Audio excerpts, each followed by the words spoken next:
राजीव जी, मैं इस पूरे प्रकरण को देखता हूं और व्यापक परिप्रेक्ष्य में। इस पूरे मामले में एलआईसी पर सवालिया निशान है, एसबीआई पर सवालिया निशान, और जैसा मीनू जी कह रही हैं कि एक रिक्शा वाले को भी पता है कि मामला क्या है। ये पूरा मामला इससे आगे बढ़कर भारत के लोकतंत्र पर भी सवाल उठाता है कि अगर पूरा विपक्ष एक साथ सरकार से मांग करता है कि इस अडानी वाले मामले पे बहस की जाए, संसद में चर्चा हो, तो सरकार उस पर चर्चा से क्यों बचना चाहती है? एक देश में जो लोकतंत्र है, उस लोकतंत्र में संसद का सत्र शुरू होता है, संसद के सत्र में आर्थिक मुद्दों पर चर्चा हो रही है और एक एक घराने पर सवाल उठ रहे हैं। उस घराने पर बहुत सारे आक्षेप पहले भी लगते रहे हैं। 2009 के भी पहले से लगते आ रहे हैं, जब गुजरात क्रिकेट बोर्ड ने अडानी को क्रिकेट मैच का स्पॉन्सर बनाया था, तब से उठते आ रहे हैं। और जिस अडानी के विमानों में तत्कालीन मुख्यमंत्री और भावी प्रधानमंत्री नरेंद्र मोदी सफर किया करते थे, जैसे कि हम टैक्सी बुलाते हैं उस तरह वो टैक्सी की तरह अडानी के विमान उनकी सेवा में रहते थे, तब से सवाल उठता है। तो सवाल यह है कि आखिर ये क्यों हो रहा है? ये मुद्दा अडानी का नहीं है, शेयर बाजार का नहीं है, मुझे लगता है कि उससे बढ़कर है, एलआईसी और एसबीआई से बढ़कर है। ये मुद्दा भारत के लोकतंत्र पर सवाल है, और अगर इस सवाल को टाला जा रहा है तो उसको टालने की जरूरत क्या है? हर व्यक्ति के मन में सवाल है कि अगर संसद में इस बात पर बहस नहीं हो सकती तो फिर कहां हो सकती?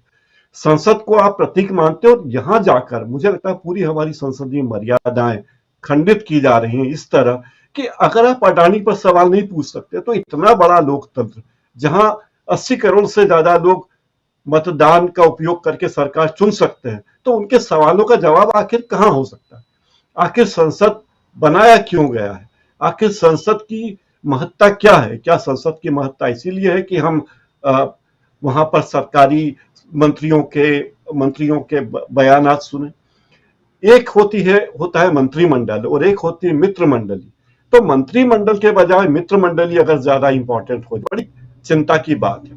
देखिए, अडानी से हमें कोई मतलब नहीं है, हमें व्यक्तिगत रूप से नरेंद्र मोदी जी से भी कोई शिकवा शिकायत नहीं। वो बहुत दुनिया के नंबर 1 बने, अडानी जी दुनिया के नंबर 1 बने, हमें इससे व्यक्तिगत रूप से हमें न तो उनसे कोई दुश्मनी है न कोई दोस्ती, बहुत अच्छा है बने भारतीय। लेकिन वो जो व्यापारिक साख भारत की गिरती है, जैसा अभी मुझसे पहले एक हमारे साथी ने कहा कि भारत की छवि, भारत के व्यवसायियों की छवि दुनिया में कैसी रहती है, ये बहुत इंपॉर्टेंट है। तो अगर भारत के उद्योगपतियों की छवि दुनिया में खराब होती है तो दीर्घ काल में इसका बहुत ज्यादा नुकसान हमें होगा। यहाँ एफआईआई वाले आने में सकुचाएंगे, उन्हें लगेगा कि ये क्या कर रहे हैं।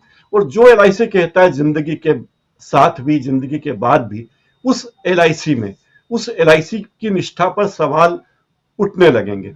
हालांकि इस सरकार ने एलआईसी को लगातार निजीकरण की ओर धकेला है और उसको घाटे में लाने की कोशिश करती रही है, हालांकि वो ला नहीं पाए।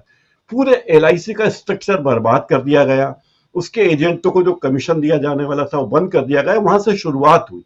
और एलआईसी इस देश की ऐसी संस्था है जिसमें मुझे याद है कि करीब 18 साल पहले मैंने एलआईसी की कोई पॉलिसी ली थी और 2 किस्तें जमा करने के बाद मैंने वो किस्तें जमा करना बंद कर दिया किन्हीं कारणोंवश।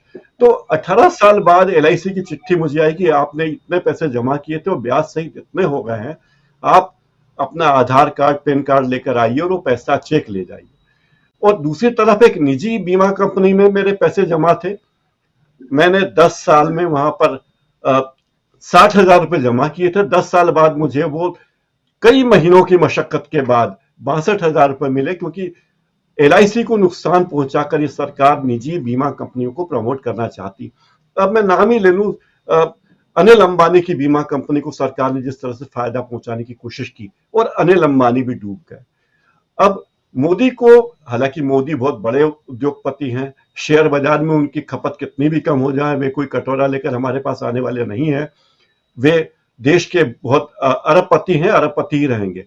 मुंबई एयरपोर्ट पर यात्रियों का आना बंद नहीं हो गया, कोयला खदानों से कोयला निकलना बंद नहीं हुआ है अडानी की खदानों से, न अडानी पावर हाउस से बिजली बनना बंद हो गया है, न अडानी का तेल बिकना कम हुआ है, न अडानी का सीमेंट बिकना कम हुआ है, लेकिन अडानी की इज्जत को जो बट्टा लगा है और अडानी के साथ हमारे माननीय प्रधानमंत्री जी की इज्जत को बट्टा लगा, उसे देखते हुए कम से कम उस इज्जत का ख्याल करते हुए संसद में अडानी मामले पर पूरी बहस, बेबाक बहस होनी चाहिए, ताकि लोगों को लगे कि ये उतना ही जरूरी जितना कि अडानी के बारे में सरकार की स्पष्ट नीति होना, लोगों के मन में इस सरकार के प्रति विश्वास जगना कि हमारी सरकार उद्योगों को बढ़ावा देती है लेकिन कोई पक्षपात नहीं करती।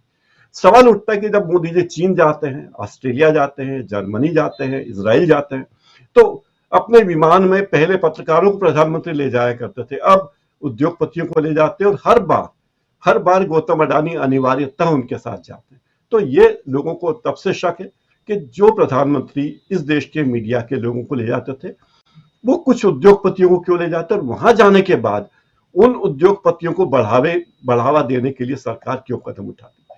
अब इजराइल के हाइफा पोर्ट की बात की जाए, इजराइल के हाइफा पोर्ट को के लिए सरकार ने पूरी गारंटी दी है और हाइफा पोर्ट ले लिया। गुजरात इजराइल का दूसरा सबसे बड़ा पोर्ट है वो, और सामरिक दृष्टि से बड़ा महत्वपूर्ण है। और खास बात यह कि उस पोर्ट को लेने के लिए चीन बड़ा बेताब था, तो खुशी है कि भारत की कंपनी ने ले लिया। लेकिन मुझे फिर मेरे मन में सवाल है कि अडानी उस पोर्ट को क्यों ले, भारत सरकार के जो बंदरगाह संस्थान है वो क्यों न ले। अगर पेटीएम क्यों बढ़ता है, हमारा रुपए क्यों नहीं बढ़ता, ये सारे मुद्दे आते कि सरकार प्राइवेटाइज कर रही है तो क्यों कर रही है। हमारे प्रधानमंत्री की तस्वीर देखकर एक प्राइवेट मोबाइल कंपनी फोटो छापती है, अखबारों में विज्ञापन देती है, क्या प्रधानमंत्री का विज्ञापन दिया जा सकता है। तो ये सारी बातों से साबित लगता है मन में कि हमारे प्रधानमंत्री पक्षपात कर रहे हैं, इस देश में औद्योगिकरण को बढ़ावा देने के लिए निष्पक्ष नीति नहीं अपना रहे हैं, और इसकी अपेक्षा इस देश का नागरिक नहीं करता। फिर अगला सवाल उठता कि अगर किसी व्यक्ति को प्रधानमंत्री की इतनी श्रह मिली है, तो किस कंपनी का, किस बैंक का चेयरमैन उस उद्योगपति से नाराजगी मोल लेना चाहेगा, कौन सा बंदरगाह प्रबंधन उससे दुश्मनी लेना चाहेगा, कौन सी हमारी विमानों के संचालन करने वाली संस्था या विमानन मंत्रालय आपत्ति करना चाहेगा, जो लगातार अडानी जी के साथ प्रधानमंत्री को देखती है। तो बड़े सवाल हैं। और LIC एक ऐसा संस्थान है जिसके प्रति लोगों के मन में विश्वास है। जब पैसा रखने की बात आती है, किसी को 10,000 भी रखना हो तो वो बोलता है कि भाई SBI में रखो, SBI डूबेगी नहीं, जिस तरह प्राइवेट बैंक डूब रही है। लेकिन सरकार वहां फिर पक्षपात करती है। प्राइवेट बैंक तो शहर में खाते खोल सकते हैं, ब्रांचेस खोल सकती है, लेकिन SBI को कहेंगे कि आप गांव में ब्रांच खोलिए, ताकि आपको तो जनधन अकाउंट खोलना है और पेंशन बांटनी है। यानी मुनाफे के सारे सौदे हमारी सरकार ने प्राइवेट बैंकों को दे रखे हैं। सरकारी संस्थान चाहे LIC हो, चाहे SBI हो या दूसरे बैंक हो, उनके पैरों में जंजीरें डाली जाती है। तो ये सब चीजों से लगता है कि इस देश की सरकार ठीक काम नहीं कर रही है, जिनसे लोग जुड़े हुए हैं उनका हित नहीं हो रहा है, और यहां आकर सरकार के प्रति अविश्वास पैदा होता है, जो इस लोकतंत्र के लिए सबसे घातक है। प्रधानमंत्री तो बहुत महान है, होने चाहिए, सैकड़ों लोगों की फौज उनके साथ होती है, विशेषज्ञ होते हैं, अर्थशास्त्री होते हैं, साहित्यकार होते हैं, उन्हें हर विषय पर ज्ञान दिया जाता है, हर विषय पर भाषण लिख के दिए जाते हैं, हर विषय पर उनके सामने टेलीप्रॉम्प्टर होता है।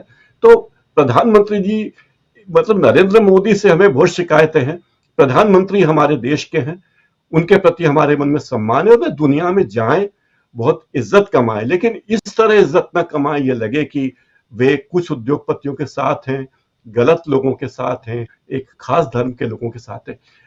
दूसरी बात, वे अपने मंत्रिमंडल के साथियों को भी सम्मान दे, विपक्ष को भी सम्मान दे, मित्र मंडली के बजाय मंत्रिमंडल का महत्व दे। ऐसा ना हो कि उनके मन में ख्याल आए कि नोटबंदी कर दी जाए और बगैर वित्त मंत्रालय की अनुमति की नोटबंदी हो जाती है। तो ये सब चीजें वो मंत्रिमंडल पर विचार करें। सरकार मतलब मंत्रिमंडल होता है, एक व्यक्ति नहीं। तो इस सारे प्रकरण में मुझे लगता है कि इसका विश्वास सरकारी संस्थाओं के प्रति गंभीर, मतलब उसमें शक की गुंजाइश होती है।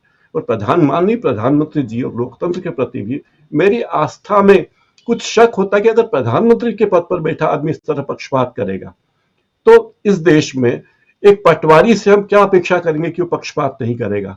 तो यहाँ आकर मुझे मैं बड़ा लो महसूस करता हूँ राजीव जी। एक खबर आई है कि अडानी ग्रुप के प्रमोटर्स ने 110 करोड़ डॉलर का लोन उन्हें 2024 में चुकाना था, उसे चुका दिया है और अडानी पोर्ट के शेयरों के दाम बढ़ाने में कामयाबी हासिल कर ली। बहुत बढ़िया बात है।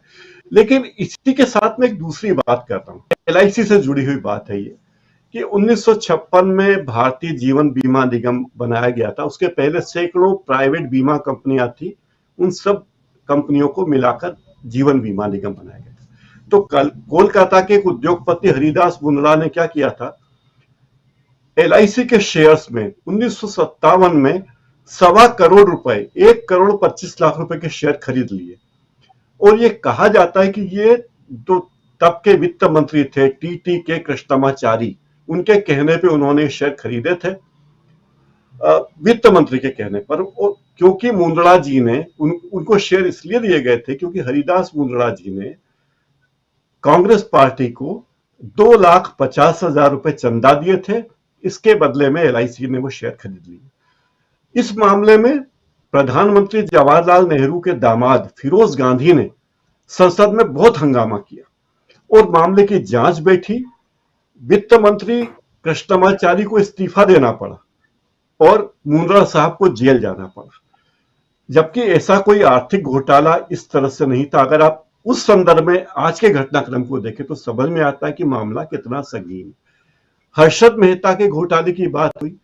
हर्षद मेहता जी ने किसी बैंक का एक पैसा ब्याज का उन्होंने खाया नहीं, किसी बैंक का पैसा लेके डुबाया नहीं, लेकिन उन्होंने प्रतिभूतियां जो गिरवी रखी थी वो गलत तरीके से रखी। और हर्षद मेहता का दावा था कि मैंने तो सरकार का एक पैसा खाया नहीं है, ना मैंने कोई ब्याज की चोरी की, लेकिन फिर भी मुझे जेल जाना पड़ा।